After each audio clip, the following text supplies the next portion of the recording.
প্রিয় দর্শক, এই মুহূর্তে অবস্থান করছি জাবেলা নূর টাওয়ারের ২ নম্বর ভবনের দ্বিতীয় তলায়।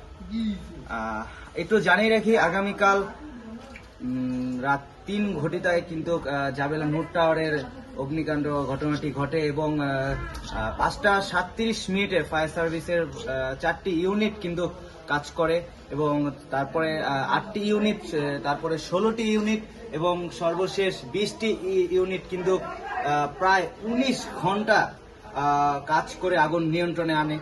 আমি একটু দেখানোর চেষ্টা করি যে দুইতলা যে অবস্থাটা, যদি আমরা একটু দেখানোর চেষ্টা করি, এখানে কিন্তু অধিকাংশ দোকানগুলো পুড়ে গিয়েছে এবং এখানে যে বিল্ডিং এর যে ফাটল ধরে গিয়েছে এবং এইখানকার যে দোকানপাটগুলো রয়েছে এগুলো কিন্তু অধিকাংশ দোকান একবারে পুড়ে শাটার গুলো ভেঙে পড়ে গিয়েছে এবং দেওয়াল কিন্তু বেশ অনেকটা ফাটল ধরে গিয়েছে।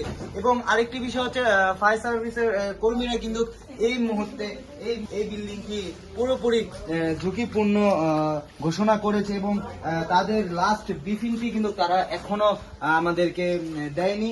এবং এই জাবেলা নূর টাওয়ারের যে প্রথম ভবনটি কিন্তু বেশ অনেকটাই ফাটল ধরে গিয়েছে এবং এখন ধরে কিন্তু ভবনে কাউকে প্রবেশ করতে দেওয়া হয়নি। এবং আরেকটি বিষয় হচ্ছে, এখানে এখন তৈরি কোনো হতাহত চিহ্ন এখন তৈরি হয়নি। এখন তৈরি কিন্তু ফায়ার সার্ভিসের 2টি ইউনিট কিন্তু এখনো কাজ করে যাচ্ছে এবং এখনো কিন্তু বিল্ডিং এ কিন্তু অনেক পরিমাণে আগুনের তাপ এবং উপরে 3 তলায় কিন্তু ধোঁয়া আছে, এখনো বিল্ডিং এ কাউকে প্রবেশ করতে দেওয়া হয়নি। এই ছিল এখানকার কেরানীগঞ্জ আগানগর জাবেলা নূর টাওয়ারের সর্বশেষ আপডেট।